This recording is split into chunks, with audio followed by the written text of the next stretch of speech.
Nous allons lire dans Nombre chapitre 21. J'ai allumé cet appareil-là, je ne sais pas si ça souffle le froid ou le chaud. Mais si vous sentez qu'il fait chaud, vous pouvez l'arrêter et ouvrir les fenêtres. Nombre chapitre 21.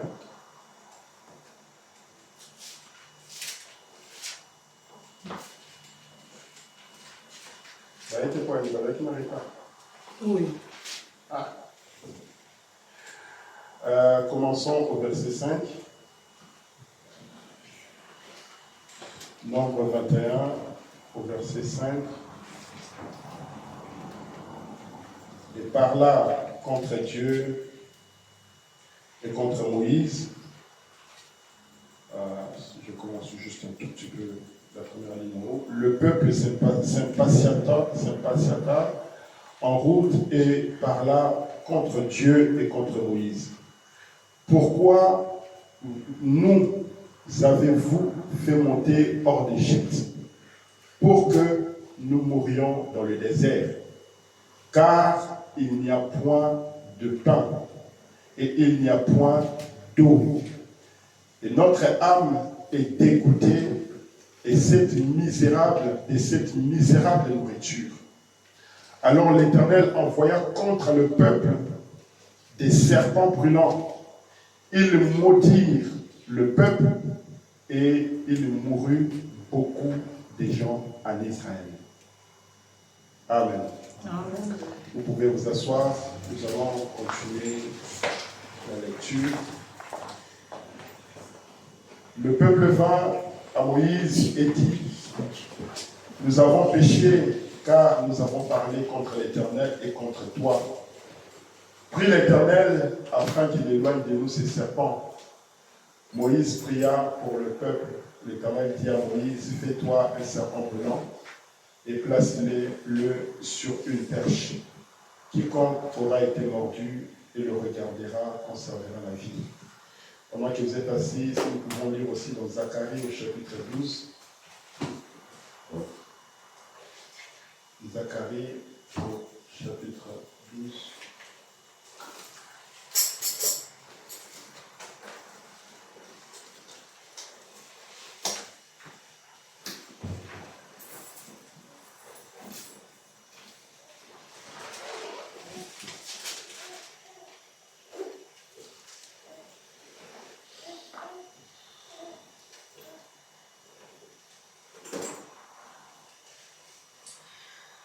Disons verset 10. Alors je répandrai sur la maison de David et sur les habitants de Jérusalem un esprit de grâce et de supplication. Et ils tourneront le regard vers moi, celui qu'ils ont versé. Amen.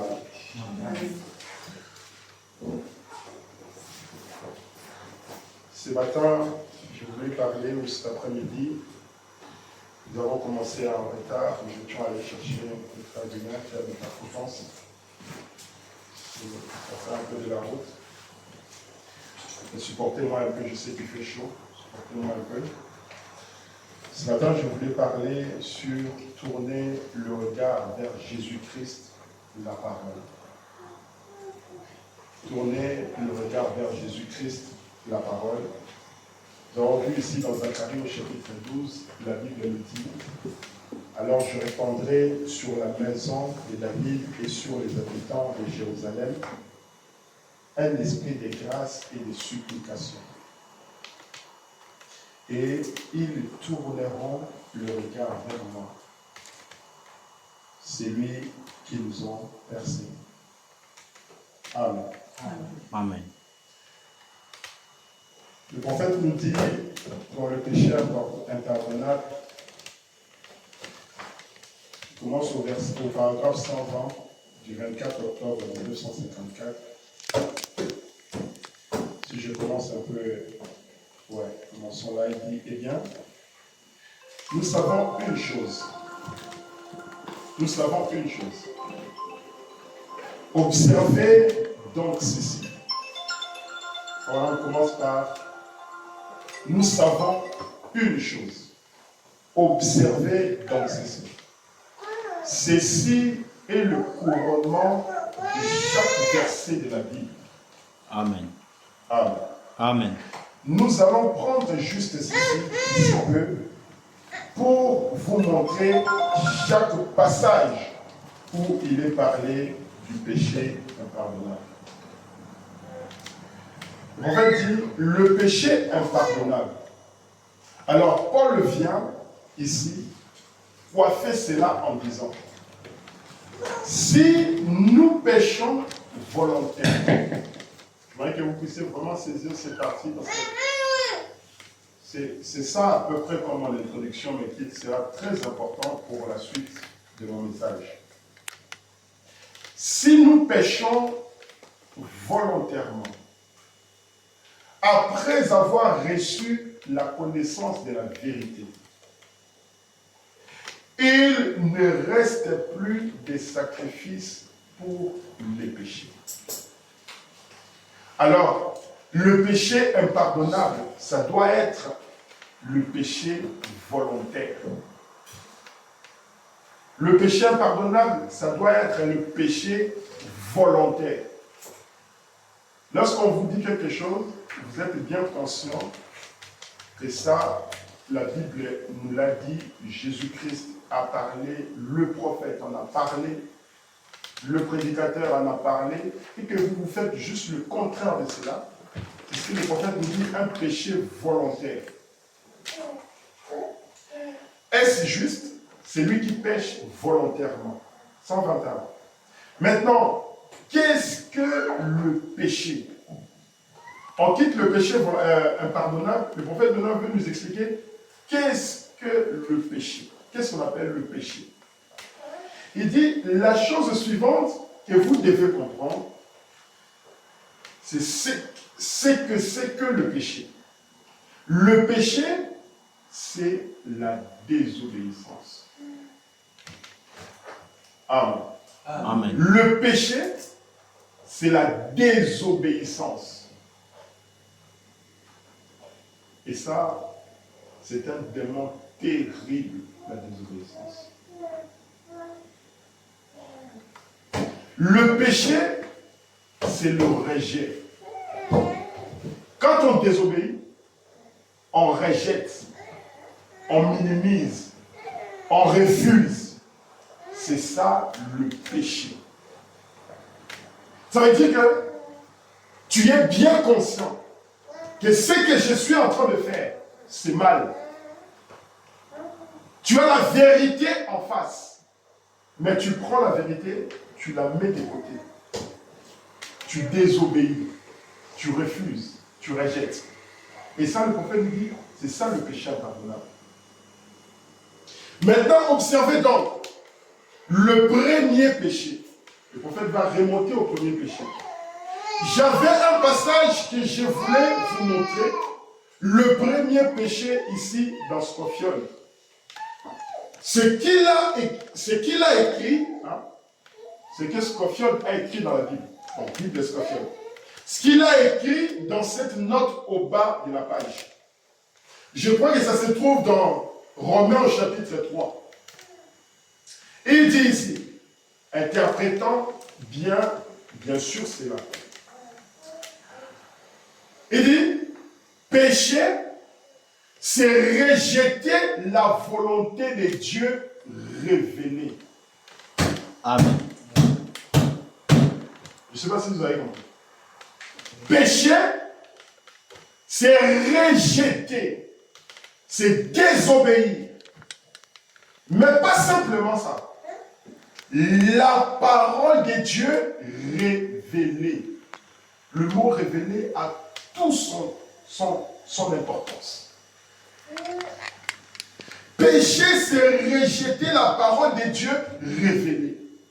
Le péché dans sa forme initiale, c'est le rejet de la parole de Dieu révélée. Plutôt, la volonté de Dieu. Lorsque Dieu a révélé quelque chose comme étant sa volonté, refuser cela, c'est blasphémer ou rejeter Dieu. Quand Dieu se révèle, mon fils, aujourd'hui nous sommes au temps de Malachie 4. Et vous voyez le prophète venir. Le prophète apparaître. Refuser l'accomplissement de la parole révélée, c'est blasphémer. C'est ça le péché. Amen. Quel fut le premier péché? Voyons cela. Retournons là dans Genèse au chapitre 3. Vous pouvez lire cela, si vous voulez. Voilà, dit, à votre retour à la maison, Genèse au chapitre 3. Vous savez ce qui s'est passé en Genèse au chapitre 3?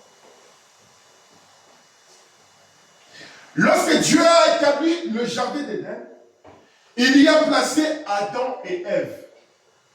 Il leur a dit ce qu'il, on dit, c'était sa parole, qu'ils pouvaient faire et ce qu'ils ne pouvaient pas faire. Dieu vient dans le jardin d'Éden. Il va trouver son Adam. Il va dire Adam, je t'ai placé ici dans ce jardin d'Éden. Il y a tous ces arbres que tu vois ici. Il y a tous ces animaux que tu vois ici. Il y a tous les poissons que tu vois ici. Tu peux tout manger. Tu peux tout faire. Tu peux tout faire. Tu peux diriger. C'est toi qui es le responsable de tout ça. Mais je te donne une condition. Tu mangeras de tous les fruits qui sont dans les jardins d'Éden, sauf le fruit de cet arbre ici.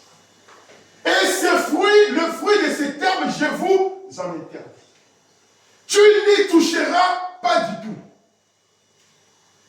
Voilà ce que tu dois faire et voilà ce que tu ne dois pas faire.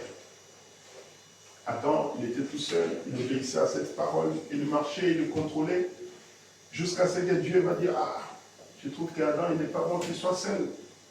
Je vais lui donner une femme. Et Dieu va donner à Adam une femme. Et la femme, dans plusieurs messages, le prophète a dit, cette femme-là, au lieu de rester avec Adam, elle avait pris l'habitude de se promener toute seule dans le jardin. Et dans les jardins, à un moment donné, elle va croiser le serpent, qui était un être comme nous ici. Et Adam et Ève va commencer à parler avec le serpent. Et la Bible nous dit que le serpent, c'était l'animal le plus rusé dans le jardin d'Éden. Et maintenant, au lieu qu'elle écoute la parole qui venait d'Adam, elle a commencé à se réjouir à écouter la parole venant du serpent. Maintenant, le prophète va continuer et dire, maintenant remarquez, lorsque Satan s'est rendu auprès d'Ève, il dit, Dieu a dit, vous ne devez pas manger de cela, mais vous n'en mourrez sûrement pas. Dieu a dit à Adam et à Ève, si vous mangez le fruit de cet arbre, vous allez mourir. Maintenant le serpent il dit, non, c'est vrai ce que Dieu a dit, mais je ne crois pas vraiment que si vous mangez, vous allez mourir. La mort là dont Dieu est en train de parler, je pense que Dieu voulait dire autre chose. Le prophète va dire, voyez-vous cela? Alors Ève volontairement, connaissant la parole, connaissant ce que Dieu avait dit, mais volontairement, saisissez-vous cela, Ève fit volontairement quelque chose qu'elle savait être interdit par Dieu. Est-ce juste? On dit l'ensemble, dit Amen. Maintenant, regardez cela. Lorsque Ève volontairement, le premier péché jamais commis, Ève volontairement, connaissant la volonté de Dieu, a refusé de l'accomplir. Amen. Connaissant la parole de Dieu, mais elle a refusé de vivre cela. Est-ce vrai? C'est cela le premier péché. Alors, qu'est-ce que le péché? On va dire dans Saint Jean chapitre 3. Si nous pouvons lire dans Saint Jean chapitre 3.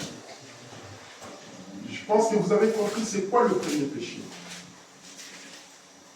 Avoir pris connaissance de la chose, mais refusant volontairement de le faire. Vous savez, si vous prenez l'autoroute, vous prenez votre voiture, vous êtes en train de voyager, vous allez par exemple à Paris. Vous allez prendre l'autoroute A13. Vous allez voir, sur l'autoroute A13, ils ont enlevé les péages. Mais il y a beaucoup de messages qui sont affichés sur les panneaux. On va vous dire, autoroute à flux libre. Mais vous devez payer les péages dans 72 heures. Autoroute à flux libre. Mais vous devez payer le péage dans 72 heures. Si vous désobéissez, ou si vous ne payez pas dans les 72 heures, vous allez avoir quoi? Vous allez avoir l'amende. Parce que vous avez désobéi à une règle qui a été imposée ou qui a été mise en place par les responsables du pays. Jean chapitre 3. Commençons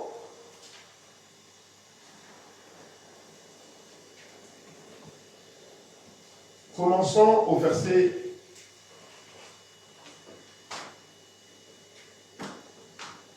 verset 18. La Bible dit, Jean chapitre, est-ce que vous êtes là? Jean chapitre 3, verset 18.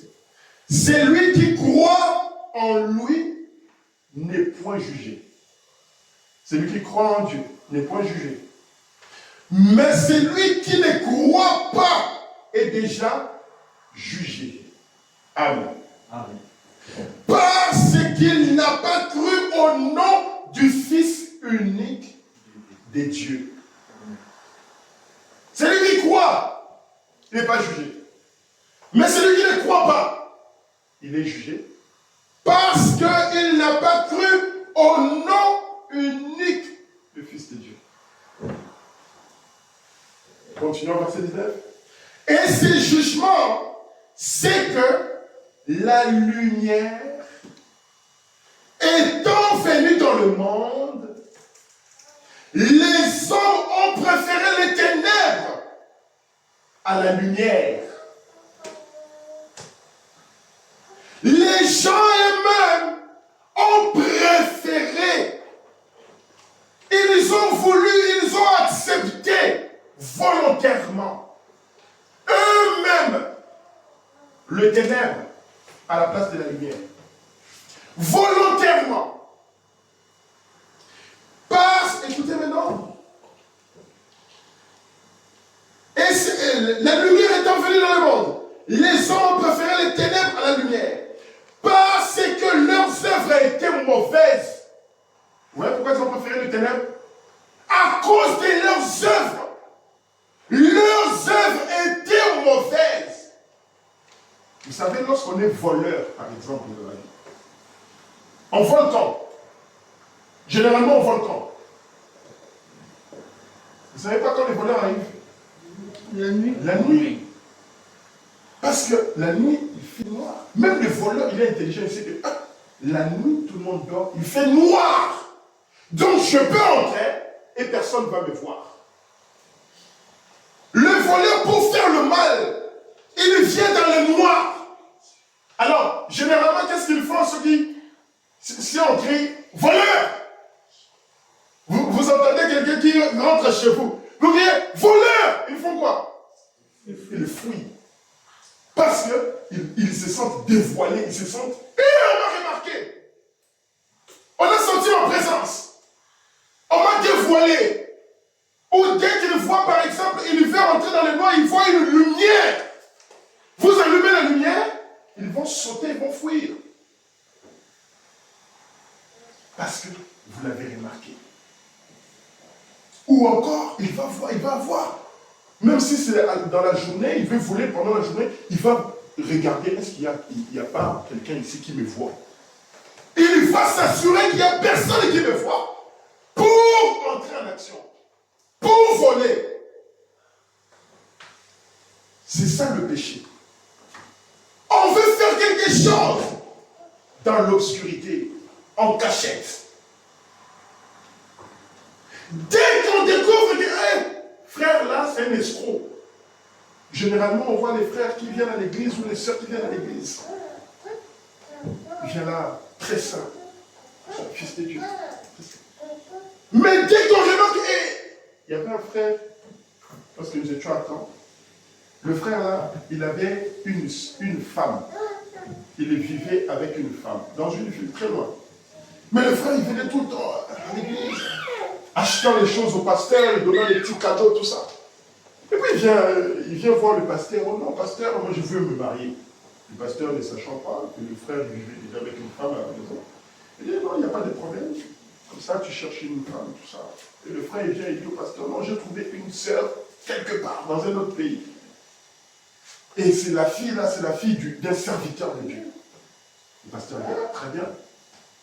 Le papa de la fille va appeler le pasteur. Est-ce que tu connais le frère là? Ah oui, je le connais, c'est un très bon frère, il vient à l'église tout le temps. Et je vais prendre la fille, ok, il n'y a pas de problème. Alors, la femme avec qui ce monsieur-là, ce frère-là, vivait, elle apprend la nouvelle. Que le frère va aller se marier quelque part. Alors, elle va tout faire, elle va chercher le numéro du pasteur. Elle va appeler le pasteur. Pasteur, j'ai entendu qu'il y a un monsieur là, qui vient dans votre église. Vous voulez le marier? Le pasteur dit, ah, mais vous êtes qui? Mais moi, je suis sa femme. D'ailleurs, dès que je suis en train de vous parler, je suis grosse. J'attends un bébé de lui. Le pasteur dit, mais ça c'est quelle histoire? Bon, venez un peu ici, venez. La femme, elle vient, elle se déplace, elle vient. Elle discute avec le pasteur, elle parle avec le pasteur. Le pasteur ne dit rien, il dit, bon, toi rentre, ne dis rien au frère, comme ça le frère, quand il va venir comme d'habitude, et je veux lui parler. Et le frère, il vient tout bonnement, comme d'habitude. Il vient à l'église. Après la réunion, le pasteur l'appelle, viens ici. Et dit, tu connais telle femme? Oh oui, pasteur, mais ça fait très longtemps, on s'était déjà séparés, je vous avais dit. La femme là, elle n'est pas grosse. Elle n'attend pas un bébé de vous. Et le frère s'est mis à pleurer.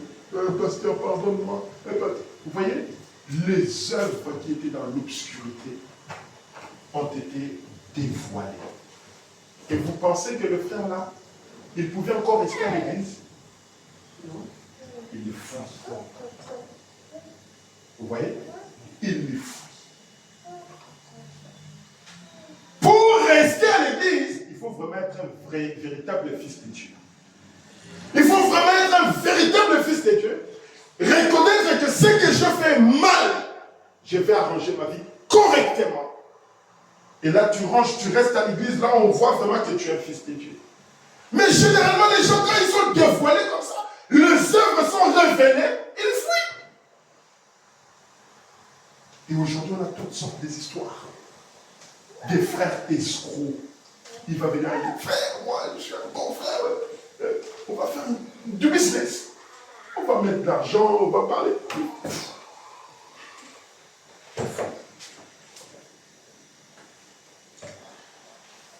Il dit, les hommes ont préféré les ténèbres à la lumière parce que leurs œuvres étaient mauvaises. Car quiconque fait le mal est la lumière. C'est lui qui fait le mal haïsse la lumière. Les deux mondes ne peuvent pas s'associer ensemble. Les deux mondes ne peuvent pas cohabiter ensemble. Soit tu es de la lumière, soit tu es du ténèbre. Mais tu ne peux pas être en même temps lumière et ténèbres. Non. Quand la lumière vient dans les ténèbres, le ténèbre disparaît. Vous ne pouvez pas avoir et la lumière et le ténèbre en même temps. C'est pas vrai.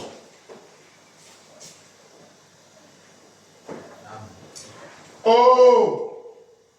Et ne viens point à la lumière de peur que ses œuvres ne soient dévoilées. Et Dieu, quand il envoie des prophètes, c'est pour que les œuvres, nos œuvres, soient dévoilées. C'est pour cela que vous allez voir, le prophète était là. Un diacre de l'église du prophète. C'est pas c'était d'abord dans une autre église, je crois que c'était dans une autre église. La femme, sa femme vient.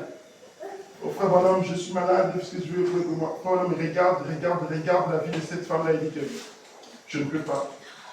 Sur toi, il y a l'ombre de la mort qui est là. Parce que tu es sorti avec un autre monsieur.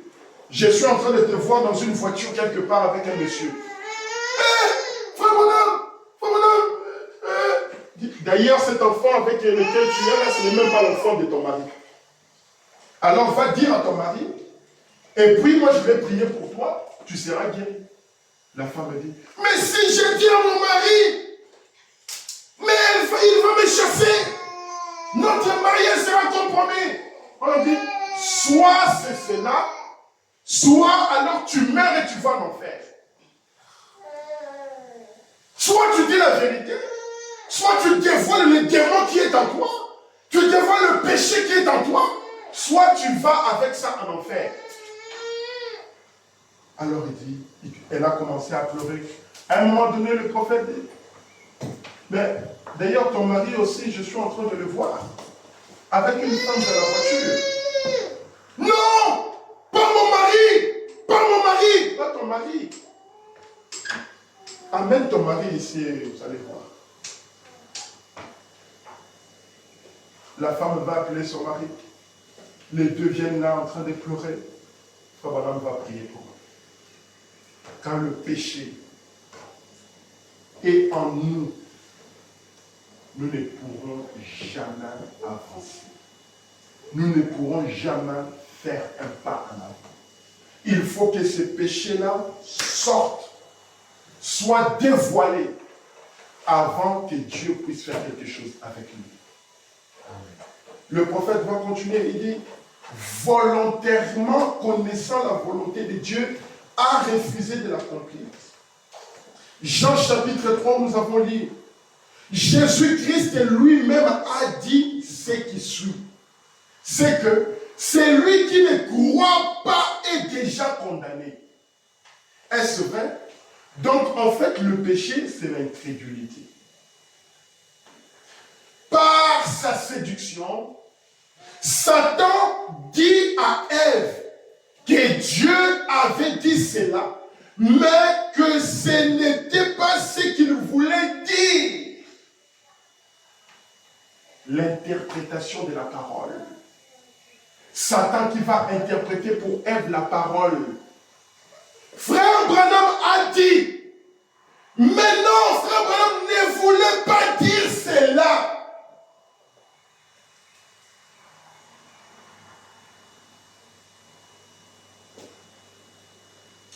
Voyez comment il a blanchi la parole? Eh bien, il dit alors, eh bien, Dieu l'a dit, mais ce n'est pas ce qu'il voulait dire. En d'autres termes, nos yeux s'ouvriront, vous vous connaîtrez, vous acquérez une plus grande connaissance. Voilà ce que Satan a essayé de vendre à Ève. Non, tu ne mourras pas, physiquement tu ne mourras pas. Mais seulement tu vas avoir de la connaissance. Parce que c'est un arbre de la connaissance du bien et du mal. Donc tu vas avoir de la connaissance. Tu vas acquérir plus du savoir. Mais tu ne mourras pas. Je ne vois pas la relation entre avoir la connaissance et mourir dans ces cas-là. Il a essayé de séduire Ève avec ces paroles-là. Un peu comme nous sommes bouleversés par les raisonnements de ces hommes et de ces femmes qui sont ici en France. Tu vas leur dire, mais une fois j'ai posé la question à un collègue au travail. Je dis, on était en train de dire sur les climats, on dit, ah, il va faire chaud. Après ils ont commencé à dire, oh non, nous allons partir à la plage. Je dis, mais c'est quand même drôle ça, vous là. C'est quand même drôle.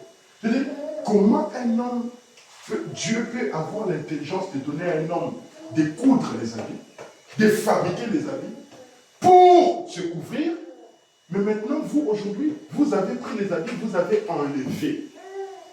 Vous savez, le collègue là-bas me dit, ah ouais, c'est vrai, tu as raison. La manière dont les filles s'habillent aujourd'hui, ça craint. Le collègue va, un blanc, un païen. Il dit, la manière dont les filles s'habillent aujourd'hui, ça craint. Si un blanc qui ne va pas à l'église, qui est tout le temps en train de boire, de faire la fête, de danser, mais lui-même il se rend compte que la manière dont les filles s'habillent, ça craint. Qu'en est-il de vous et moi? Mais non, le diable dit, non, c'est pour se rafraîchir. Il fait soleil, non, il fait très chaud. Il faut maintenant se déshabiller. Il faut porter les shorts. Vous n'avez jamais remarqué que les habillements des femmes et les habillements des hommes, c'est jamais différent. C'est jamais pareil. Quand un homme va mettre un short ici, la femme pour elle, ça sera ici. Vous avez jamais remarqué ça? La femme, ça monte toujours très haut. Les hommes, ils ont des costumes, des pantalons, tout ça. Mais les femmes, toutes sortes d'habits. J'ai parti au travail, j'ai vu une mamie. Mais la manière dont elle était habillée, j'ai dit, mon Dieu, c'est quoi ça? Ça c'est une malédiction. Et vous, les filles, vous voyez cela? Vous, les jeunes filles, vous voyez ça? Vous pensez que c'est normal? C'est normal. Vous rentrez chez vous, vous habillez aussi comme cela. Mais vous connaissez déjà la vérité, vous avez déjà entendu la parole. Et ce matin, je vous demande de tourner vos regards vers Jésus-Christ qui est la parole. Et de vous en débarrasser de ces choses-là.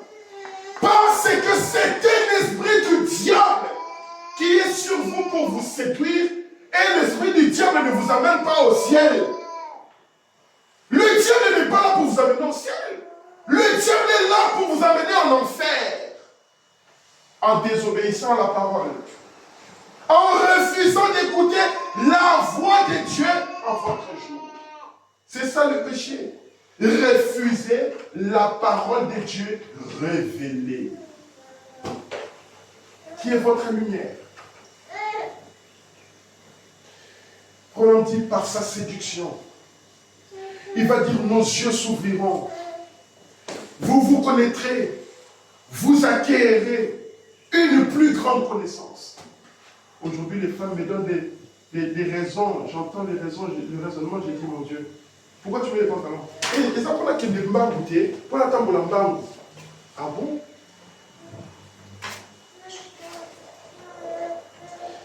Le prophète nous dit,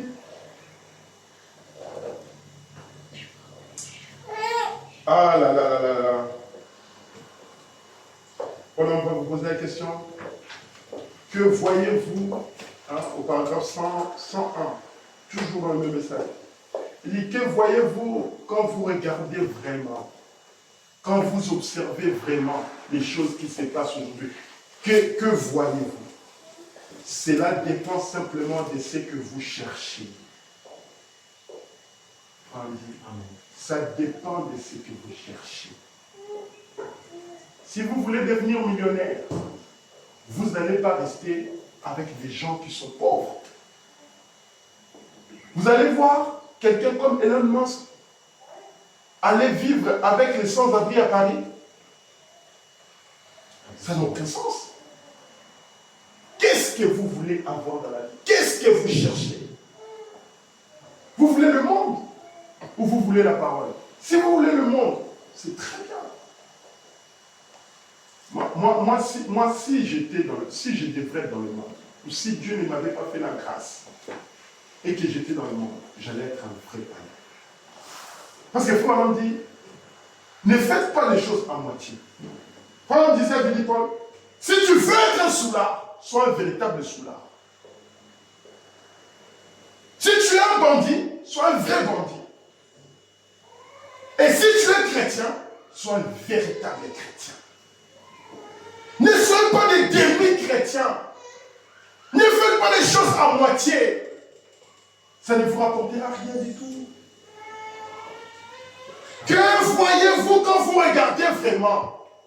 Ça dépend simplement de ce que vous cherchez. On dit, je n'oublierai jamais. J'espère que ceci ne portera atteinte à aucune personne de l'IOA.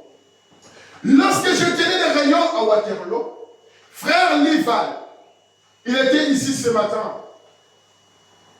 Et il dit, oh oui, là derrière, frère, lui et moi, avons fait tout ce que nous pouvions. Nous avons offert à l'association des ministres un déjeuner gratuit. Simplement pour venir leur parler.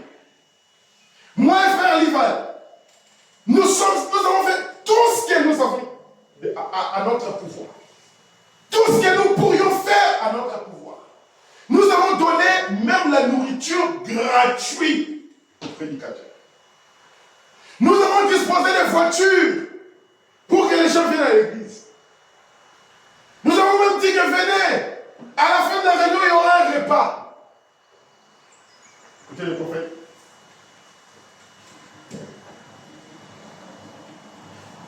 Et nous avons offert à l'association des ministres un déjeuner gratuit, simplement pour venir leur parler.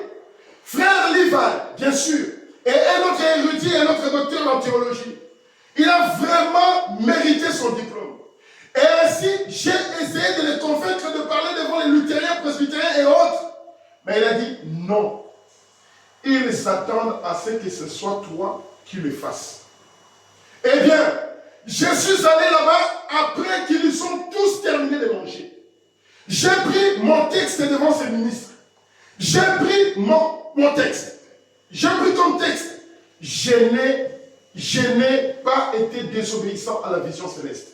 Je venais à peine de terminer la lecture du passage de l'écriture qu'environ deux se regardèrent et se dirigèrent vers la porte et sortirent. J'ai invité les prédicateurs. Je leur ai offert je leur ai offert la nourriture gratuitement. Juste au moment de parler, je prends mon texte. J'ai juste lu l'écriture.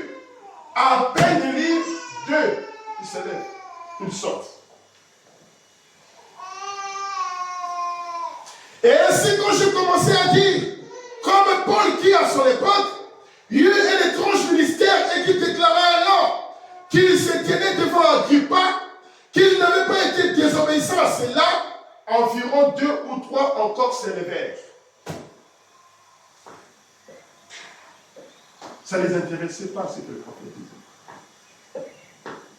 Et lorsque j'en arrivais au moment où j'allais parler du texte, il n'en restait plus que 3 ou 4 qui étaient assis là. Ils se sont tous levés et sont partis. Waouh. C'est triste, hein? La raison en est la suivante. Certains viennent à une réunion quand ils entendent parler d'un évangéliste. Si on dit ici, le pasteur Life va venir,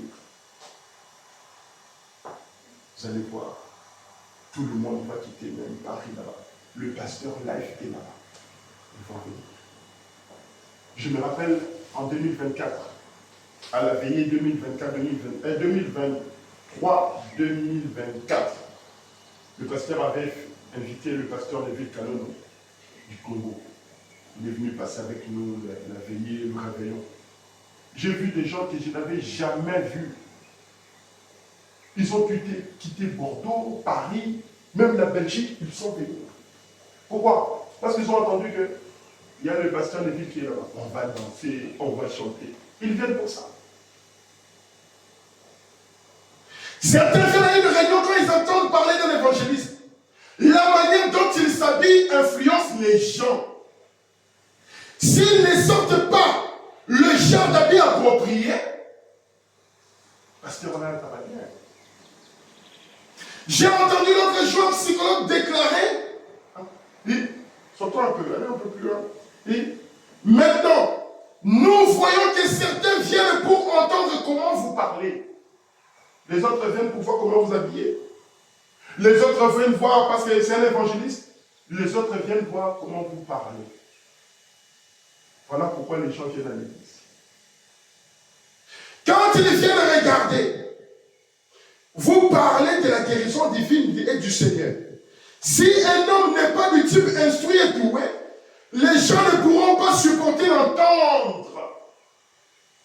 Utiliser des mots tels que ish et et des termes semblables. On pense simplement que c'est très loin de Dieu. Lorsqu'un frère qui ne maîtrise pas bien le français, qui ne maîtrise pas correctement l'anglais, il se met à la chair pour prêcher, les gens sont dégoûtés. Ils veulent partir. On pense simplement que c'est loin de Dieu. Quand Jésus parlait, il utilisait un langage si simple qu'aujourd'hui c'est là qu'on confond les professeurs, car il essaie de l'interpréter d'après leur érudition. Vous voyez pourquoi les gens viennent à l'église?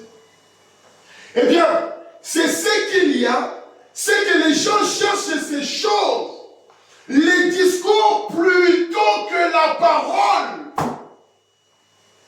Les gens viennent à l'église pour chercher des discours plutôt que la parole. C'est pour ça que vous allez voir dans les églises évangéliques, il y a beaucoup de gens. D'abord, on peut se plaindre, amen, des discours. D'abord, on peut se plaindre, amen, sur la maladie, il n'y a que ça. Beaucoup de gens. Beaucoup de gens.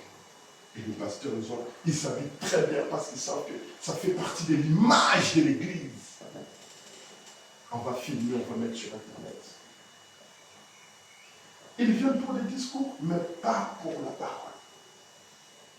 La parole manifestée est l'évidence que c'est juste. Vous voyez? La parole manifestée. La parole qui devient un être humain, c'est ça la réalité. C'est ça la vérité. Ésaïe qui pouvait dire, une vierge concevra. Une vierge concevra. Plusieurs années plus tard, on voit une jeune femme de 17 ans. Elle vient là. Ah, cette jeune fille-là, ah, mais toi tu ne savais pas. Elle est en relation avec le monsieur là, qui a déjà beaucoup d'enfants là. Le monsieur Joseph là, c'est lui. Mais la parole est révélée. Les gens rejettent. La parole est rendue manifeste. Les gens refusent. Je vous enverrai le prophète. Quand il viendra pour ramener le cœur des enfants à la foi de père. Le premier Élie, quand il est venu sur la terre, il a ramené les enfants d'Israël à la foi de leur père. Parce que Jézabel les avait détournés de la foi de leur père. Jézabel, cette femme païenne, démoniaque, qui s'habillait n'importe comment, qui mettait des phares, qui était la chef même d'Akab, la dirigeante en ces temps-là. Et le prophète Élie, quand il est venu, il a rassemblé les 400 prophètes de Baal, il a rassemblé les 400 prophètes d'Astarté, il a rassemblé tout le peuple. Il a dit, passons à la démonstration et voyons qui a le Dieu réel. Qui est le vrai Dieu? Est-ce que avez-vous la parole révélée? Avez-vous la parole manifestée? Moi, je suis la parole manifestée. Et il dit, je suis la parole de Dieu manifestée. Maintenant, rentrons en compétition, moi et vous. Si c'est vous qui êtes la parole révélée, faites descendre le feu. Mais si c'est moi qui suis la parole révélée, vous allez voir. Ils étaient 800. 400 prophètes de Baal, 400 prophètes d'Astarté. 800 prophètes contre un seul. Qui avait gagné? Waouh! Ils ne regarderont jamais à cela. Vous devez avoir une conception intellectuelle pour savoir. Aller au séminaire pour apprendre comment s'incliner, comment se tenir en place. Il dit, voyez-vous, vous voyez? Il dit, eh bien, c'est ça l'intellectualisme. Voilà ce que toute cette nation entière est devenue. Elle a une conception intellectuelle de Christ C'est ce que les gens cherchent. Et si Christ est en vous, vous devez être un érudit. Vous devez être un intellectuel. Il pense donc que c'est ça Christ. Christ. Et parole de Dieu. Et ça c'est le message, hein? Parole de Dieu. Et nous sommes tous dans la parole de Dieu. Et les catholiques aussi ont la parole de Dieu. Les protestants aussi ont la parole de Dieu. Les presbytériens aussi ont la parole de Dieu. Mais ce n'est pas la parole de Dieu dans son entièreté. Dans sa totalité. Et dans votre jour ici présent, Dieu ne vous a pas envoyé l'église catholique. Dieu vous a envoyé le prophète Élie avec un signe confirmé.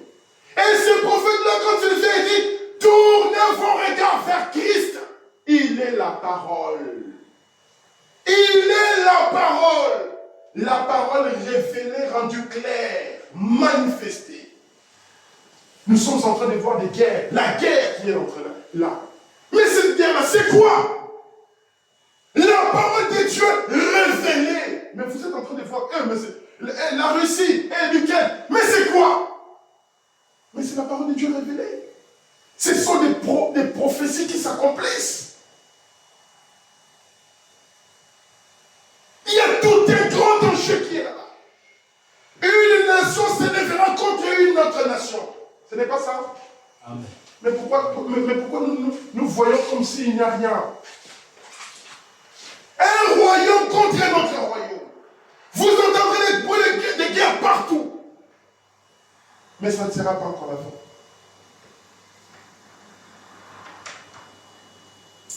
Oh là là. Tournons nos regards vers la parole. Il n'y a plus rien qui nous reste. Il n'y a plus rien qui nous reste sur cette terre. Ça, c'est le dernier appel. Vous savez, nous avons prêché pendant combien d'années? 120 ans. Entre la lâche! Entre la lâche! Entre la lâche! 120 ans. Une année, 2 ans, 3 ans, 10 ans, 20 ans, 100 ans. Mais les gens pouvaient dire, mais papa, allez me barater.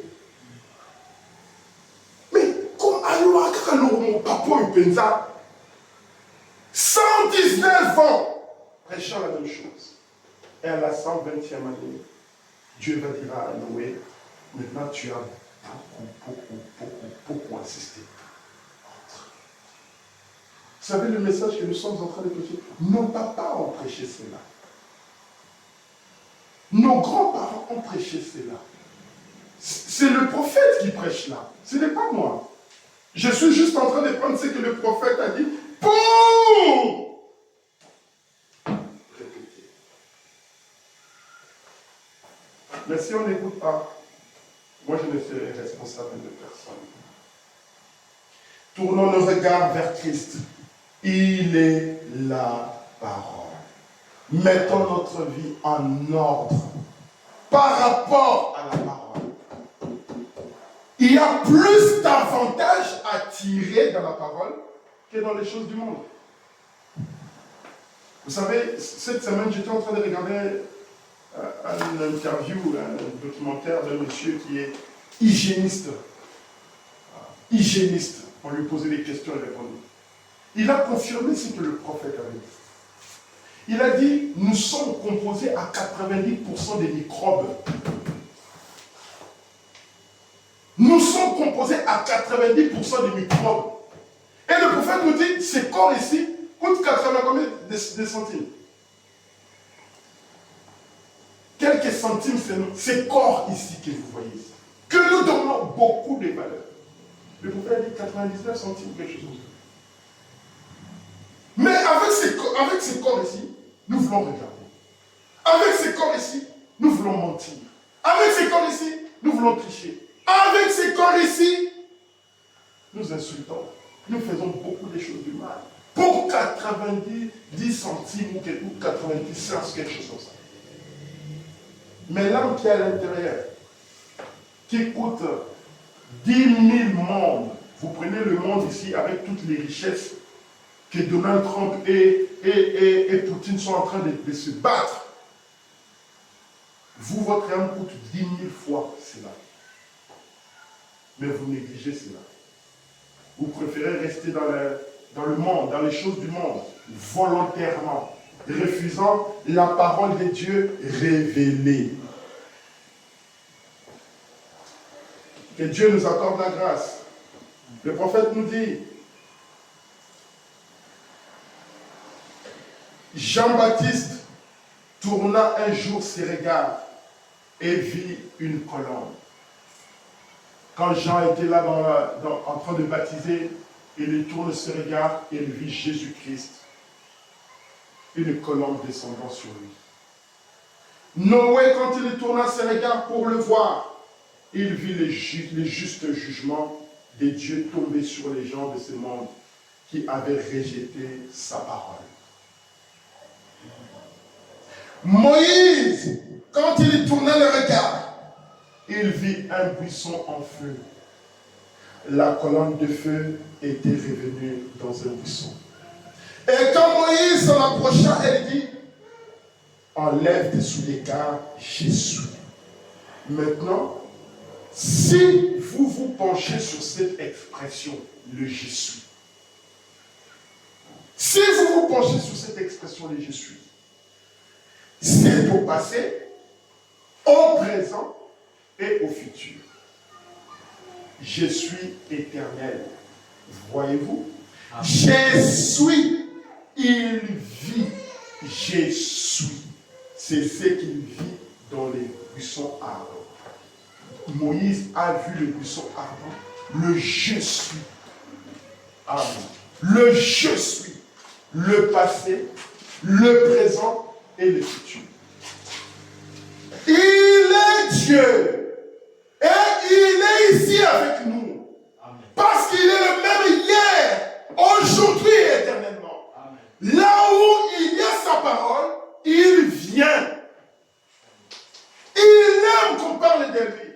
Il aime entendre les enfants parler de lui. Et quand vous parlez de Jésus, il vient toujours. Amen. Regardez après sa mort. Les deux disciples sur le chemin d'Emmaüs, ils marchaient et ils ne parlaient que de Jésus. Ah, vraiment, qu'est-ce qui s'est passé? Mais cet homme, nous l'aimions bien.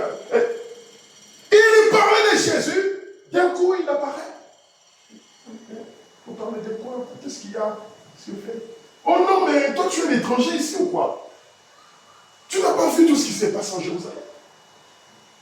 Le prophète, un grand homme de Dieu, en qui nous croyons qu'il allait vraiment nous libérer. Et ne voyait que la libération physique, naturelle comme ça. Parce qu'il voulait se sentir libre dans la chair. Mais or, il ne savait pas que c'était la libération de vos âmes. La libération.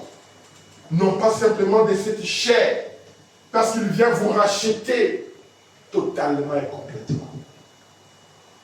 Alors Jésus va apparaître, il va commencer à marcher avec eux. Et quand Jésus apparaît, il ne leur disait pas, au Kédaï pour ça la marcher, au Kédaï pour son baboyer, au Kédaï pour ça. Non! Jésus leur parlait que de la parole. Quand vous vous appelez entre vous, vous parlez de quoi? Parole sur parole. Parole sur parole.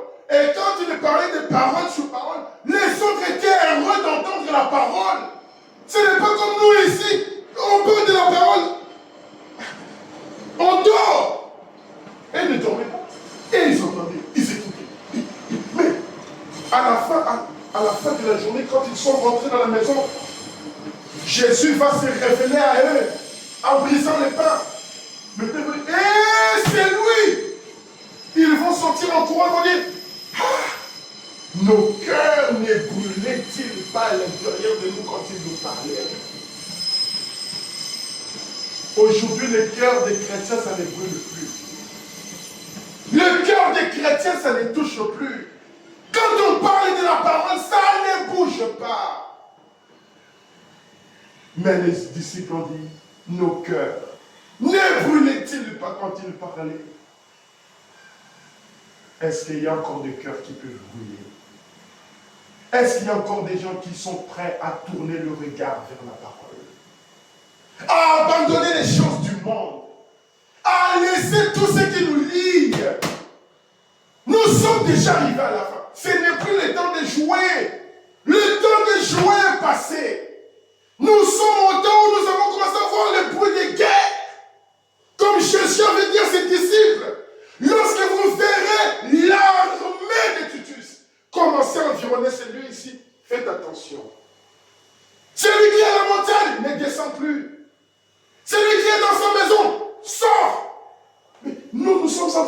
chose, la Russie qui a commencé sa guerre.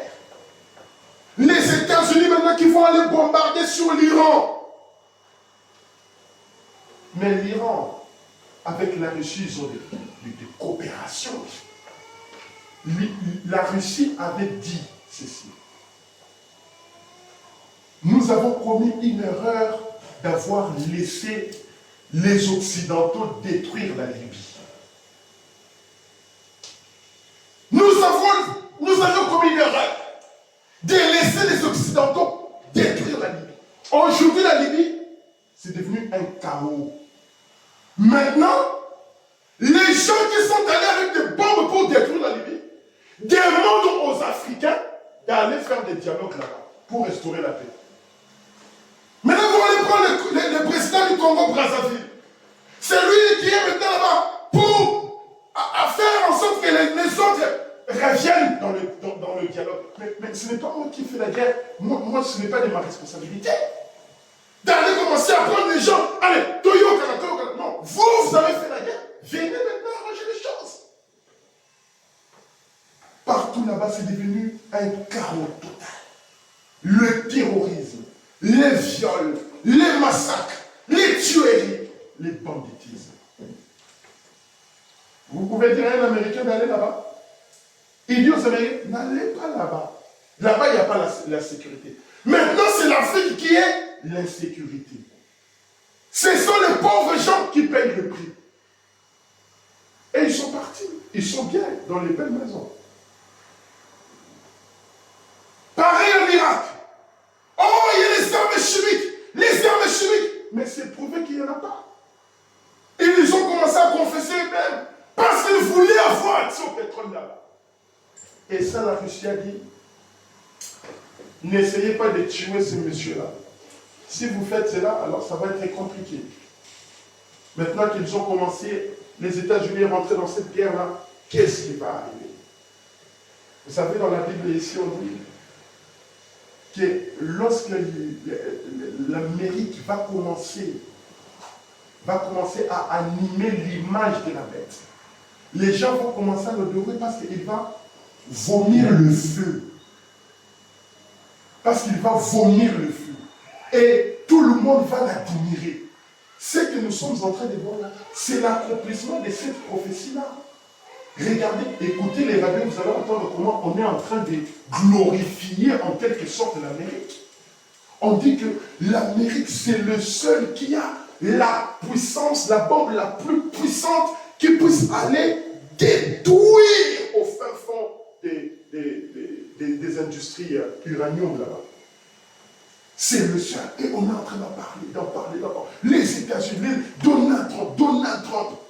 Et dans la nuit d'hier à ce matin, ils ont envoyé une douzaine de bombes là-bas. Et le président américain sorti dit, voilà, nous sommes les plus forts. Nous sommes le seul à posséder l'arme qui a détruit les industries d'uranium là-bas, l'enrichissement d'uranium là-bas. Et tout le monde va le glorifier. C'est comme cela que vient la marque de la bête. On glorifie.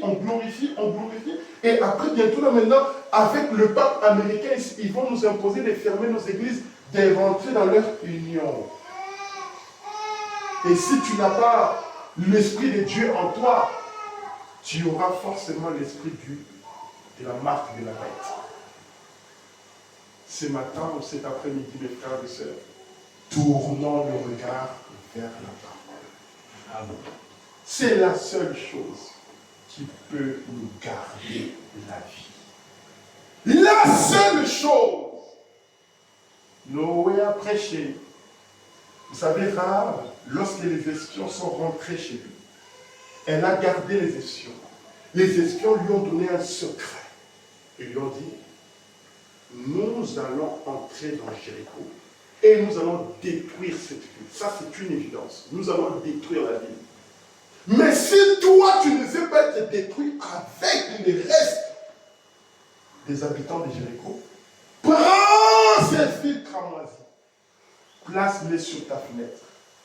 Lorsque nous arriverons, toi, ta maison à toi, peu importe qui sera à l'intérieur, Même si tu prenais les assassins qui sont en train de nous poursuivre maintenant là, tu les places dans ta maison.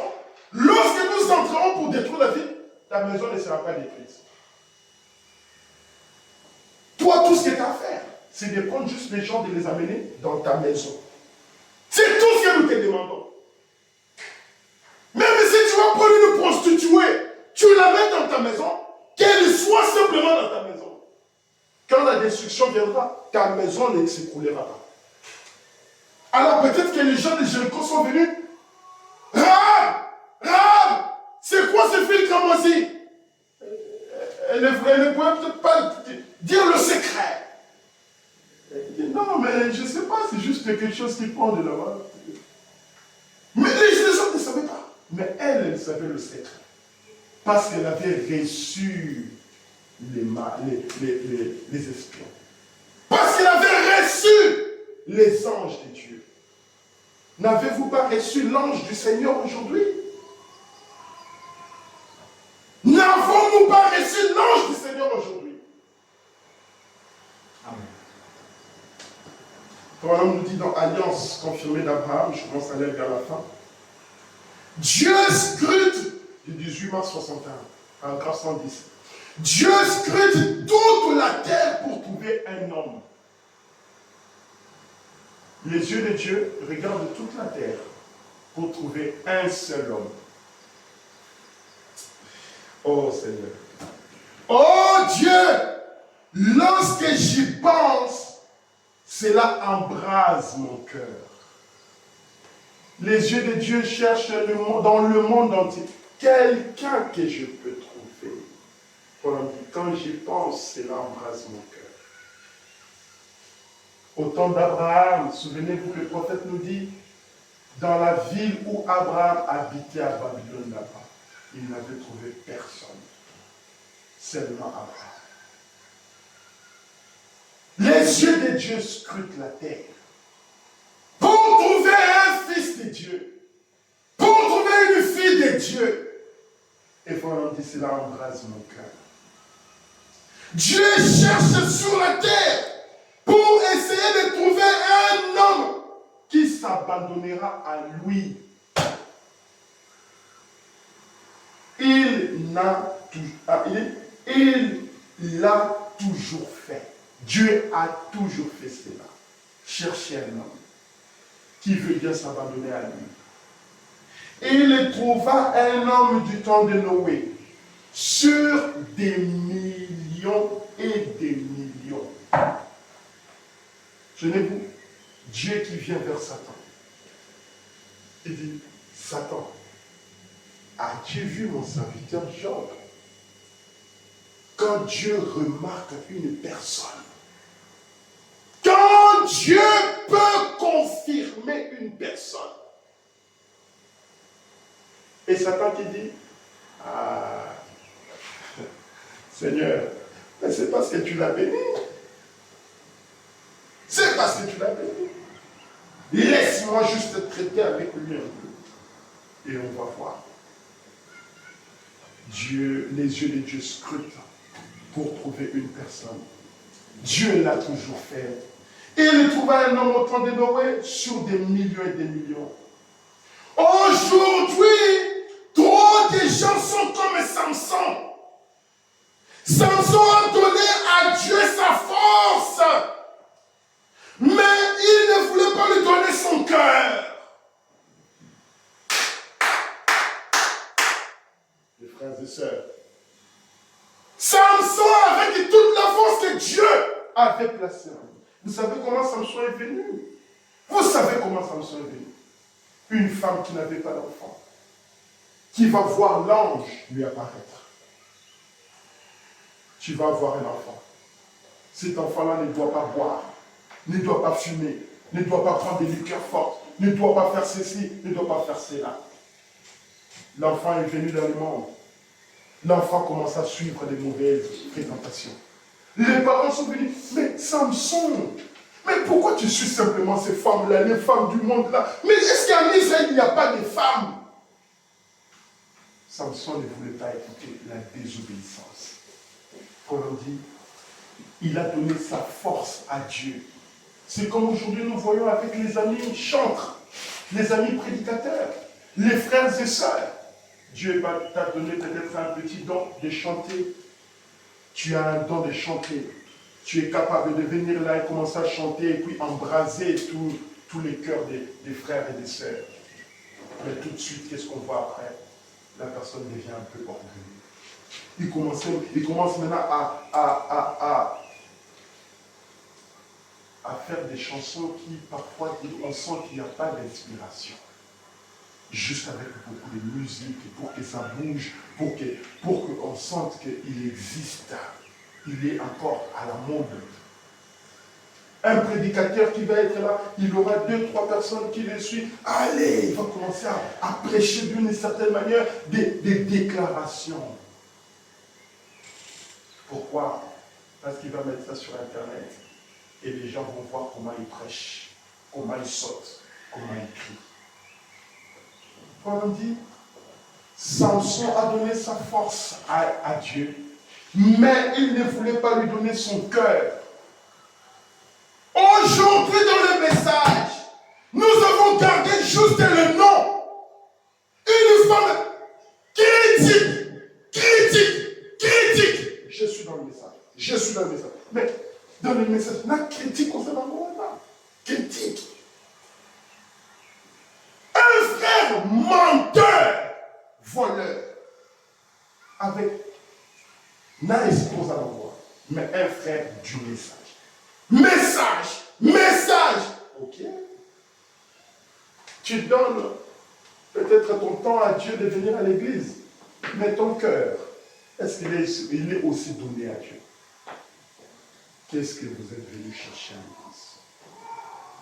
Ce matin, cet après-midi, je vous demande de tourner le regard vers Jésus-Christ et la parole. Il dit, Dieu pouvait utiliser sa force, mais pas son cœur. Samson était quelque peu comme un homme à femme. Un homme qui court les femmes tout le temps. Vous savez, elle ne pouvait pas lui donner son cœur. Il a dû le donner à Delilah. Il y a des hommes qui donnent leur cœur à la boisson. L'apéro. Ah, ça c'est l'heure de l'apéritif. Je ne peux pas rater l'heure là. Le blanc, tu lui fais rater l'heure de l'apéro, vous êtes en conflit. L'apéro. Mais c'est l'heure de l'apéro là. Mais moi je dois partir là. Là, il ne rate pas.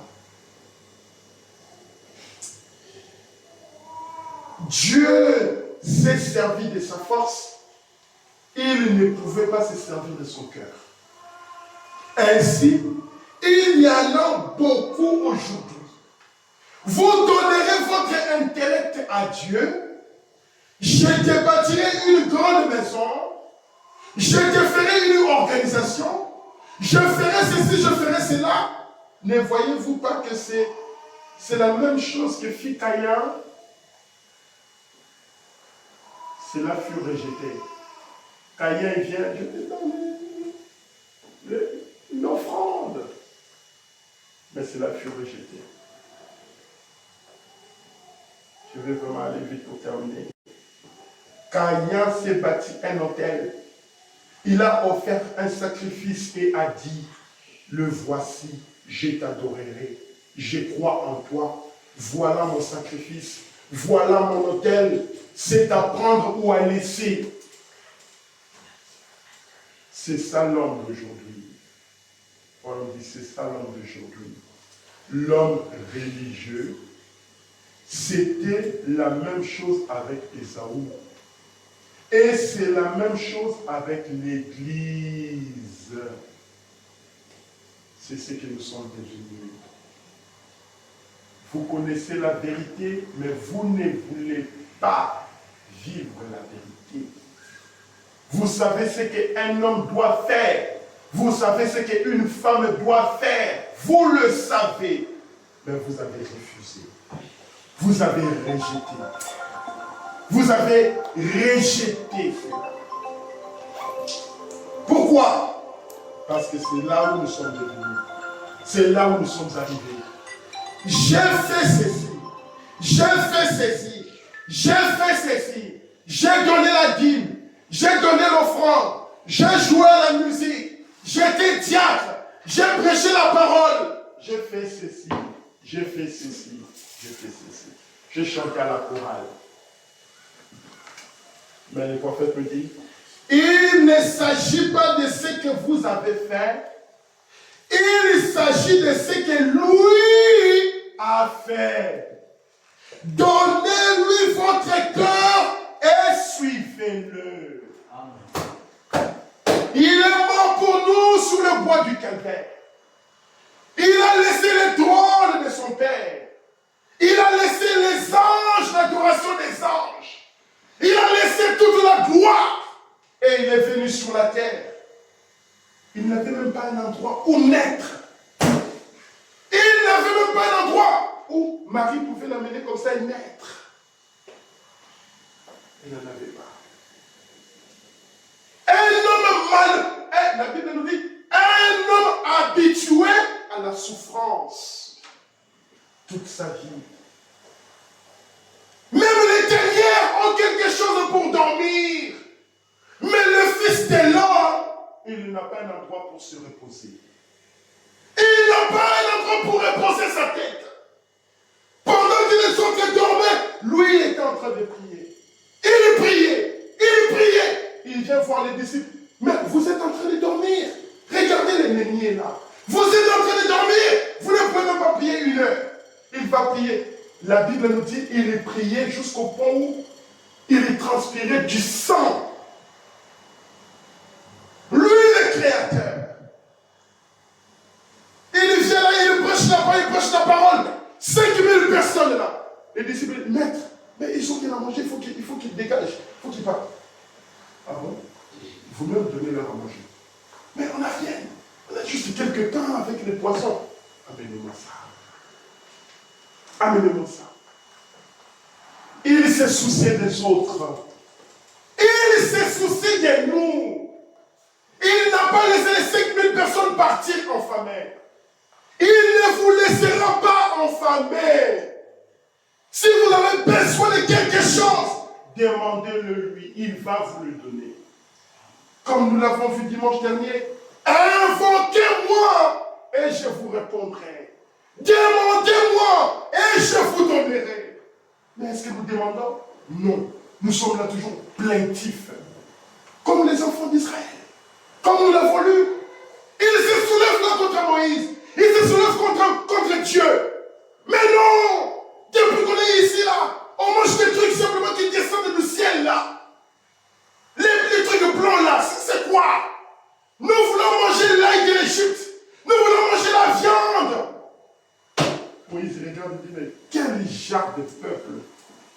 Quel genre d'homme? Dieu va dire, Moïse, je vais corriger ces enfants-là. Il va mettre plein de serpents par terre. Les serpents vont commencer à mordre les gens. Mais le Dieu, même quand il te punit, il te donne une voie de sortie. Il va dire à Moïse, mets un serpent devant là-bas. C'est lui qui va tourner le regard pour regarder au serpent d'airain. Il ne mourra pas. Amen. Amen. Il ne mourra pas. Même si le serpent il pique ici, moi je n'ai pas besoin de regarder la piqûre. J'ai juste intérêt à regarder le serpent d'airain. C'est tout ce qui me préoccupe. Regardez au serpent d'airain. Si aujourd'hui le monde peut regarder au serpent d'airain, la parole, Christ est la parole. Si nous pouvons mettre toute notre confiance à notre Dieu, qu'est-ce qu'il ne peut pas faire? Je vous ai toujours dit, ces derniers temps j'ai pleuré ici, j'ai dit, il n'y a pas d'argent pour payer les loyers, il n'y a pas ceci, il n'y a pas cela, il n'y a pas ceci. Je vais arrêter, je vais abandonner, je vais faire ceci. Vous savez pourquoi je suis encore là? Vous savez pourquoi je suis encore là?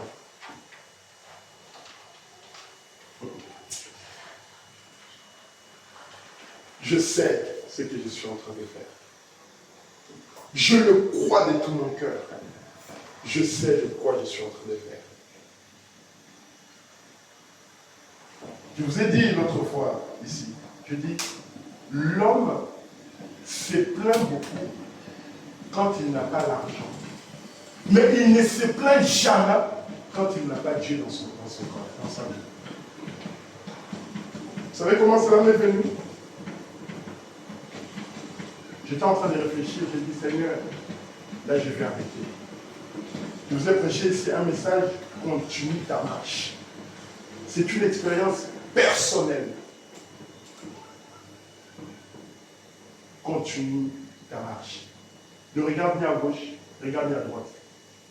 Quand Élisée a vu cette femme-là venir, il dit à Géasi, prends le bâton, va à la rencontre de cette femme-là.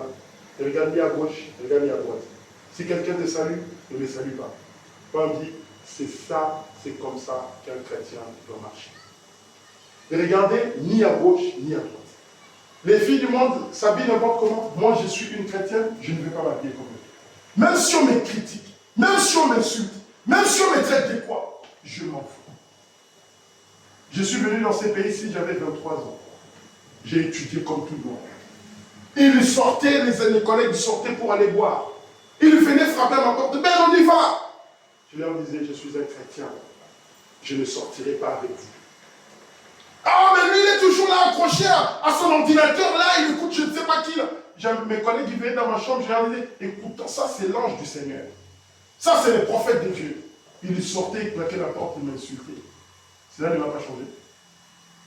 Cela ne m'a pas changé. Je suis venu dans ces pays, ici, mon frère, il habite à Paris. J'étais tout seul pendant toutes mes études, j'ai toujours été tout seul. J'aurais pu faire tout ce que je voulais. J'aurais pu faire cela. Il y avait des filles qui étaient là. Il y avait des enfants qui étaient là. Si vous connaissez la vie, vous connaissez la vie de toutes ces gauches ici,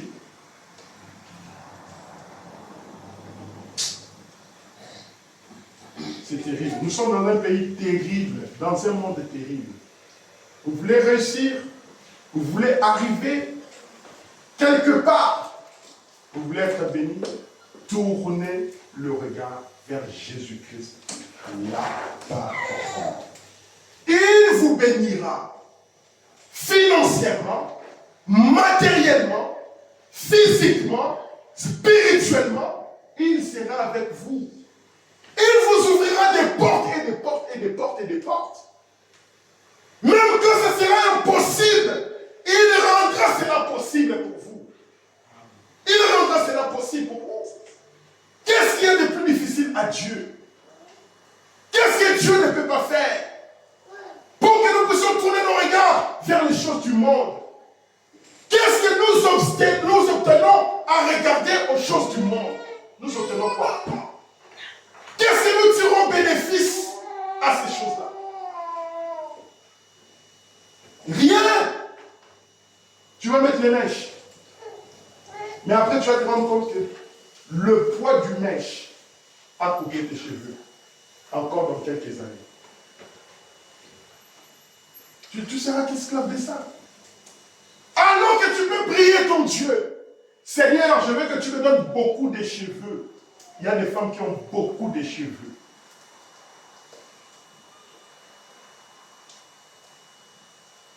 Nous regardons trop à ces choses du monde. C'est pour ça que nous ne sommes pas bénis. Mais Dieu bénira votre maison. Il bénira vos enfants. Il bénira vos parents. Il bénira tout ce que vous serez en train de faire. Votre travail, il vous bénira. Il vous protégera. Il y a tout intérêt à garder la parole qu'à aller marcher avec des gens.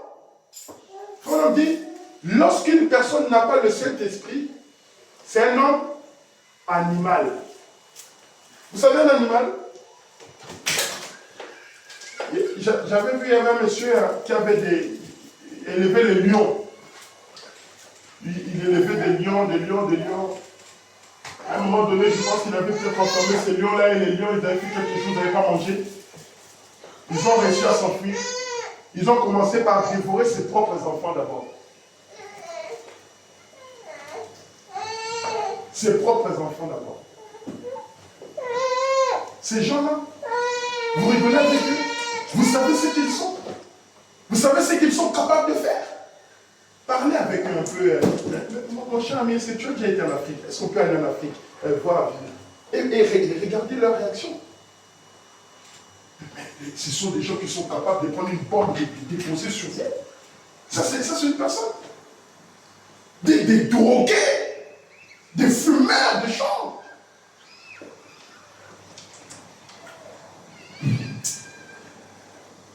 Vous savez, lorsque, moi personnellement, je n'ai jamais vu un homme qui est en bonne santé aller à l'hôpital et dire que je suis malade. Je ne sais pas si peut-être vous avez déjà vu une personne qui est en bonne santé, en très bonne santé, aller à l'hôpital et dire que je suis malade. Je n'ai jamais vu ça. Parce que si tu vas faire des bêtises à l'hôpital, tu vas dire, tu vas voir ton médecin, oh médecin, j'ai le cœur qui me fait mal. Tu dis des mensonges, le docteur, tout ce qu'il peut faire, c'est prendre un médicament et te donner. Il va prendre le médicament et te donner parce que c'est lui qui m'a dit. Tu vas voir le médecin, j'ai les maux de tête. Il va prendre le médicament et te donner. Lui, il n'a pas un thermomètre pour voir les maux de tête. Et si tu vas prendre ton médicament là, si tu vas prendre une piqûre, tu vas réellement devenir malade. Tu vas réellement devenir malade. C'est comme une fois le prophète. Il était là pendant les discernements et puis un pasteur, il est venu là. Oh non, je suis malade, j'ai ça, j'ai ça, j'ai ça. Le prophète, par le discernement, il regarde, il dit, mais non monsieur, vous n'êtes pas malade. Vous êtes bien, vous êtes toujours en bonne santé. Oh non, vous voyez, je vous ai eu, vous êtes un menteur. Pendant que le prophète était dans les discernements. Et le prophète regarde et dit, monsieur, attendez. Je vois que vous êtes un groupe de pasteurs. Il y a ton collègue qui est là-bas au balcon. Vous êtes entendu pour venir ici et dire que je suis un faux prophète. Tout ce que tu as écrit sur la feuille là, toutes les maladies que tu as déclarées, qui sont écrites sur la feuille là, à partir de maintenant, tu les as maintenant. Le monsieur a crié, miséricorde! Il n'y en avait plus de miséricorde. Et son collègue qui était au balcon, il a fui, il est parti. Ils étaient venus comme des gens de la FBI. On ne joue pas avec la parole. Demandez-vous, vous venez ici faire quoi à l'église? À l'église, nous sommes là que pour donner la parole. Si vous n'êtes pas là pour recevoir la parole, vous allez recevoir ce que vous êtes venu chercher. C'est ce que vous êtes venu chercher là. C'est ce que vous allez recevoir. Et ça sera de votre responsabilité. Pour terminer, le prophète nous dit, qu'est-ce qui me prend de toute façon? Je vous dis seulement la vérité. Qu'est-ce qui me prend de toute façon? Je vous dis seulement la vérité. Un jour, vous comprendrez cela. Pendant qu'il dit, un jour, vous comprendrez cela. Comme je dis toujours à mes collègues, je dis, vous ne croyez pas que Dieu existe. Vous pensez que tout ce qui existe ici, ça sort du néant. Je dis, comment on peut parler des ATC sans parler des Vincent? Est-ce que c'est logique? On parle de l'entreprise sans parler du patron de l'entreprise. C'est logique. Vous parlez du monde, mais vous ne parlez pas de son créateur. Je dis, mais vous êtes déjà malade. Comment peut-on parler de l'entreprise sans parler de Vincent, le patron? Il y a quelque chose qui ne va pas. Je leur ai dit, un jour, juste à quelques minutes avant votre mort, vous allez voir. C'est là que vous allez vous rendre compte. Peut-être que vous allez m'oublier, vous n'allez même pas savoir que je vous avais dit quelque chose. Le prophète me dit, un jour, vous saurez que je vous ai dit la vérité. Ma voix peut se taire. Il dit, il se peut que vous ayez le pouvoir de faire taire le corps qui parle. Vous pouvez avoir la possibilité de me tirer et je meurs. Le corps meurt. Vous pouvez avoir le pouvoir. Vous ayez le pouvoir de faire taire le corps qui parle, mais vous ne ferez jamais taire cette voix. Elle vient de Dieu.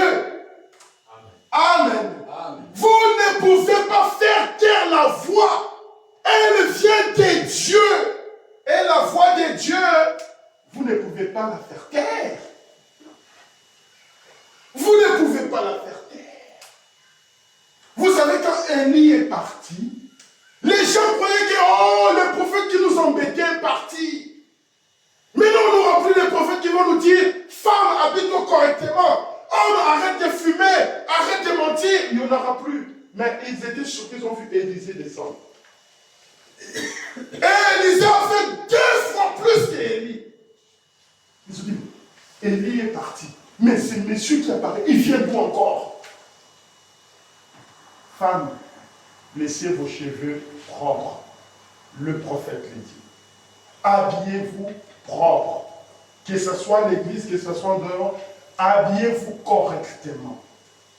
On dit, si un homme regarde une femme pour la convoiter, le jour du jugement, ça sera de votre responsabilité. Ça sera de votre faute. Il va dire que moi, j'ai vu une femme qui était mal habillée. Et vous savez que la faiblesse des hommes, c'est dans les yeux. L'homme et la faiblesse, c'est dans les yeux. C'est pour ça que le prophète vous dit, ne tombez pas dans ce péché-là. Ne tombez pas. La voie de la mort. Vous ne pouvez pas aller à l'hôpital si vous n'êtes pas malade. On ne va pas vous faire de la chimiothérapie alors que vous n'êtes pas malade. Vous allez refuser. Mais si réellement vous êtes atteint du cancer, vous serez prêt à aller vous abandonner pour qu'on vous fasse une chimiothérapie. Pour que votre vie soit préservée. Et ça, c'est la vie éternelle. Ça, c'est la vie éternelle. Amen. Si vous n'écoutez pas, le prophète l'a déjà dit. Et il va pour terminer dire, on a lapidé Étienne, mais on ne pouvait pas arrêter son message. Il continuera son chemin. Ces bandes, écoutez, ces bandes seront jouées des années après que je serai parti. Amen. Ces bandes seront jouées des années après que je serai parti. Le prophète parlait des bandes. Aujourd'hui, vous écoutez encore les bandes. C'est devenu sur les net. La bande immorphique. La voix immorphique. C'est rentré dans l'internet. Les gens pensaient que, ah bon, on va détruire les bandes avec la technologie. Comme ça, on n'aura plus la voix du prophète dans les bandes. Mais la voix du prophète est rentrée sur YouTube. Amen. Votre réseau social là que vous aimez regarder des films, la voix de Dieu aussi est venue et rentrée là aussi. Amen. Pour que vous puissiez l'écouter. Prenez vos bandes de brûler, mais la voix de Dieu est sur Internet. Amen. Amen. Oh, mes frères et sœurs. L'Amérique, il dit, oui, une fois super. Il dit, l'Américain est bâti sur un tas d'agitation. Des femmes au visage maquillé, portant des shorts et tout le reste, qui passent dans la ligne et on le secoue en criant, oui, vous l'avez reçu. Vous voyez comment ça se passe sur les pentecôtistes? Une femme en short, une femme en collant, une femme en pantalon serré, qui vient chez le pasteur, et oui, c'est reçu cet esprit. Alléluia, alléluia. Il crie. Oh, un tas d'agitation. Et ces choses-là, les trucs des Américains, là, est allé partout dans le monde, dans les églises pentecôtistes. Mais dès qu'on sort là, les frères et les sœurs, là. Oh, c'est une absurdité. Répentez-vous. Revenez à Dieu. Nous avons besoin d'un nettoyage. Le prophète dit Amen. Amen. Amen. Nous allons nous tenir debout. Merci beaucoup. Jéhovah est son nom. Jéhovah est son nom. Jéhovah est son nom. Jéhovah, Jéhovah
Oui, Seigneur Dieu, notre Père,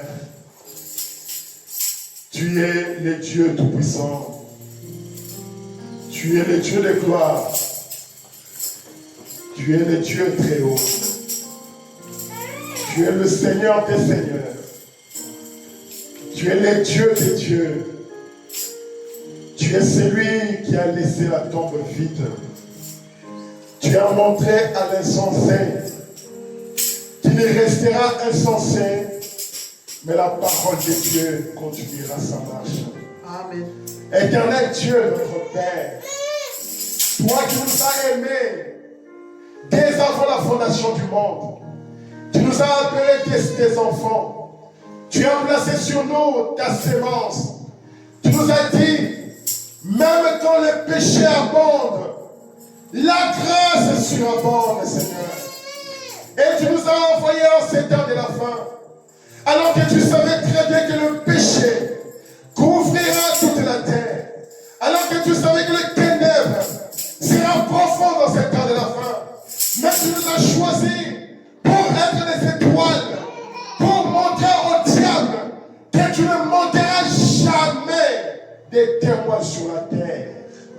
Que tu auras toujours des enfants qui seront prêts à marcher d'après ta parole, à vivre ta parole. Oh Dieu Tout-Puissant, nous te remercions pour ton amour. Nous te remercions pour ta grâce. Nous faisons comme la femme samaritaine. Tu as dévoilé tous nos péchés. Tu as vu combien nous sommes des menteurs. Tu as vu combien nous sommes des hypocrites. Tu as vu combien nous sommes des adultères. Tu as vu combien nous sommes des meurtriers. Tu as vu combien nous sommes des orgueilleux. Mais Seigneur Dieu, notre Père, nous avons vu la parole de Dieu rendue manifeste. Nous avons vu la parole de notre jour. Nous avons vu la parole de notre temps. Et puisque tu as discerné nos vies, nous sommes pressés. Nous sommes en train de courir pour aller dire aux autres, venez voir celui qui a dévoilé toutes nos fautes. N'est-ce pas là le Messie? N'est-ce pas là le Seigneur des Seigneurs? N'est-ce pas là la parole révélée?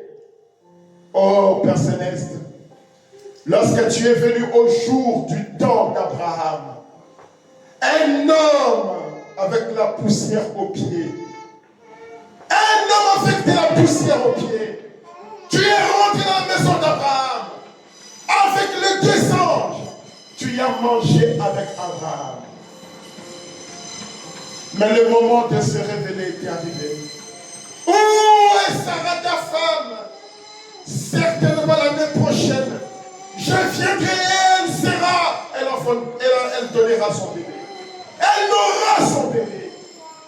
Même quand Sarah, derrière la tente, pouvait dire, mais ce monsieur, à cause de manger des poires, il commence à dire n'importe quoi.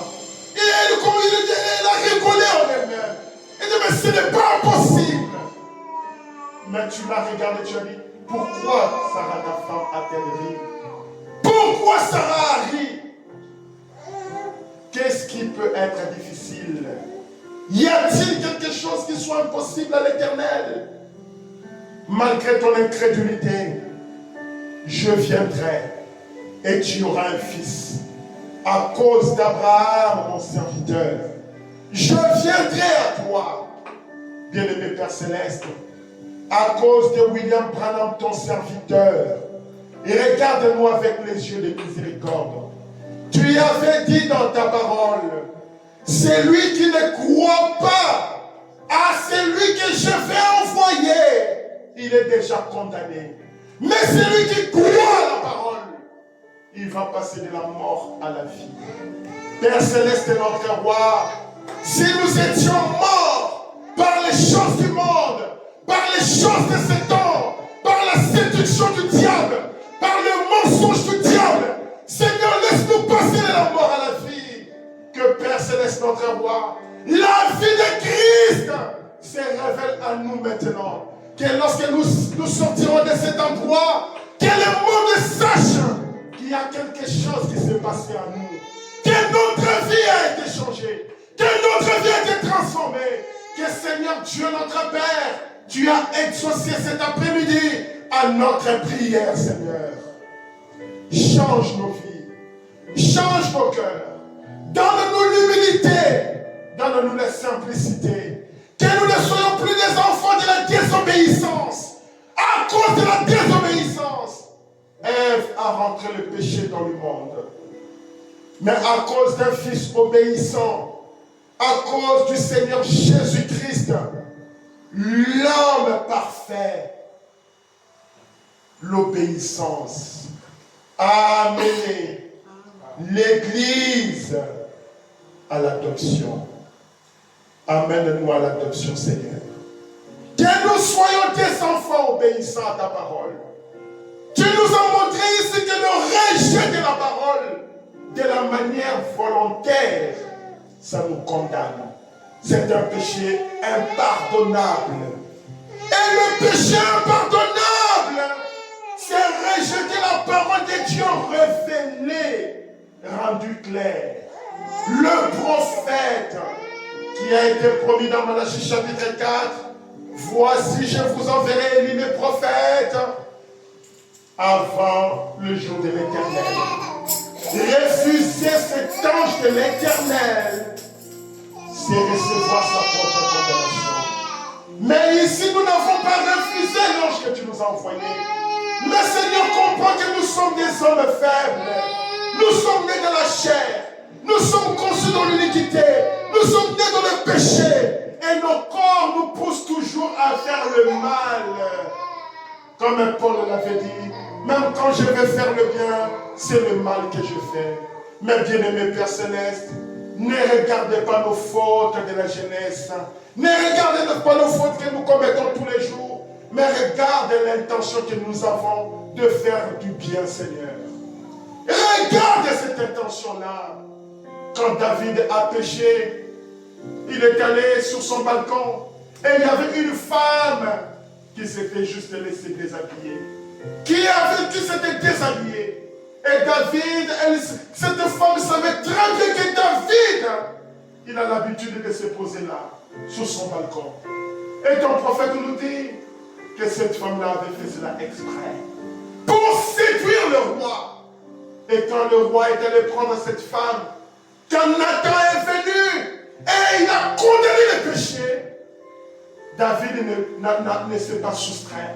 David n'a pas dit, Nathan, faites attention, moi je suis le roi. David s'est humilié. David a pleuré. David s'est repenti. Aide-nous, Seigneur Jésus-Christ. Si nous pouvons reconnaître que nous avons péché, si nous avions des habitudes du monde, aide-nous à nous repentir et à pleurer, Seigneur. Mais ne pas fuir ta maison, ne pas fuir ta parole, ne pas fuir ton prophète, ne pas fuir la Bible. Nous avons ainsi prié et demandé. Je remets ces paniers d'offrandes. Je remets chacun de tes enfants. Je remets, Père bien-aimé, Seigneur Jésus-Christ, regarde cette petite église. Pourquoi ces hommes et ces femmes sont venus? Maintenant, bien-aimé Père, ils ont des besoins dans leur cœur. Nous avons des besoins dans notre cœur. Mon frère, qui a besoin de papier. Si tu l'avais fait pour les autres, fais cela pour lui, afin qu'il soit heureux. Tu as dit dans ta parole, demandez-moi et je vous donnerai. Frappez et l'on vous ouvrira. Cherchez et vous trouverez. Tu l'as conduit ici de la manière miraculeuse. Père bien-aimé, il y a certaines choses que nous ne pouvons pas comprendre. Mais tu connais le poids qui est dans mon cœur. Tu connais ce que je t'ai dit. Tu le sais. Et j'ai pris l'engagement de ne m'intéresser que à toi et de ne me faire des soucis que pour ce qui te concerne. Que j'ai l'argent, que je n'en ai pas, ce ne sera plus mon problème. Ce ne sera plus un élément d'inquiétude pour moi. Mais c'est toi que je veux.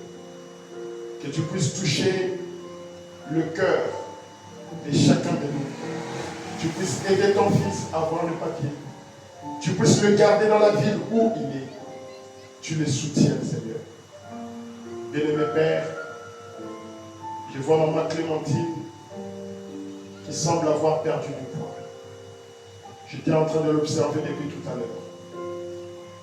Je te prie, Seigneur, de l'aider et de l'assister. Père Céleste, notre roi, ta fille va bientôt se marier. Elle a besoin de ta grâce pour entrer dans la maison du mariage. Accorde-leur l'intelligence et la sagesse, que leur mariage soit une réussite. J'abandonne ma femme et mes enfants entre tes sentiments. Que tu puisses nous garder dans un parfait amour. Bien-aimé Père Céleste, parfois ce n'est pas facile. Mais quand le diable attaque pour contrecarrer l'œuvre de Dieu, parfois ça vient de manière assez difficile.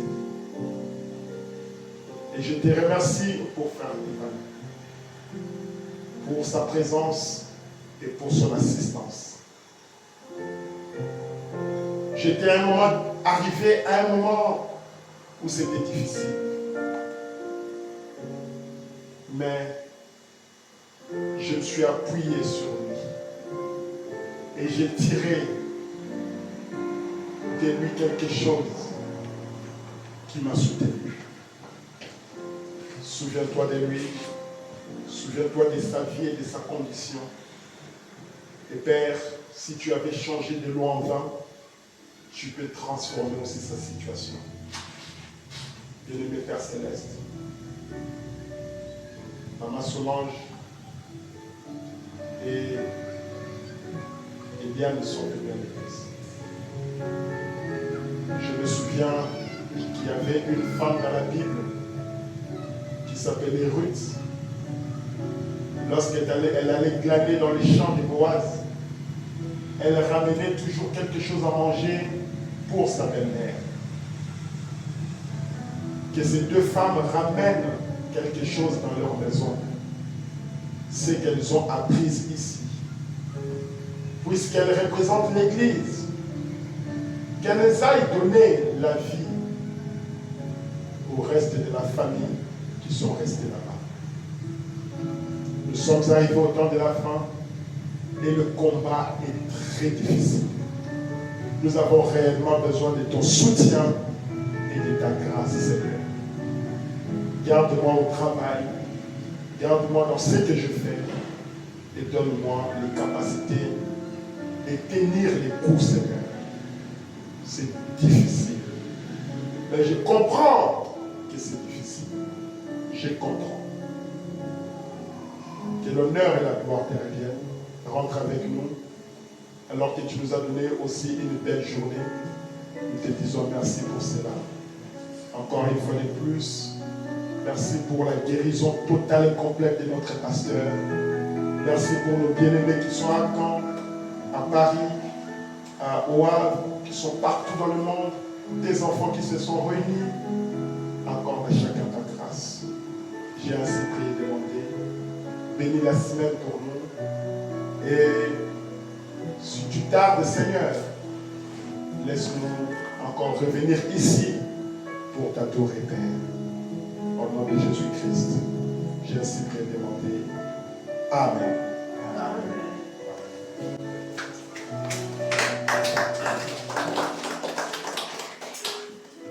Merci beaucoup.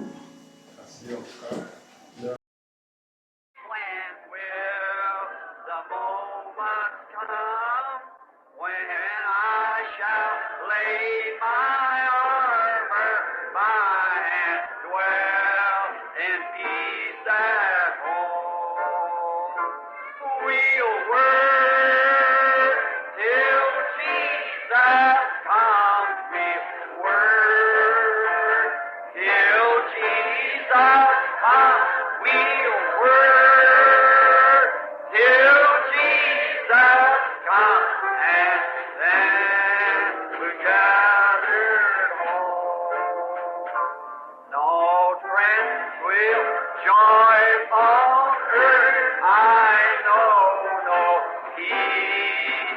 sheltering dove.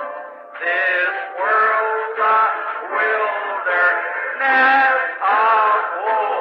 This world is not my home.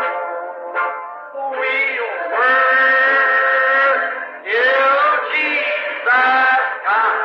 We'll work till Jesus comes.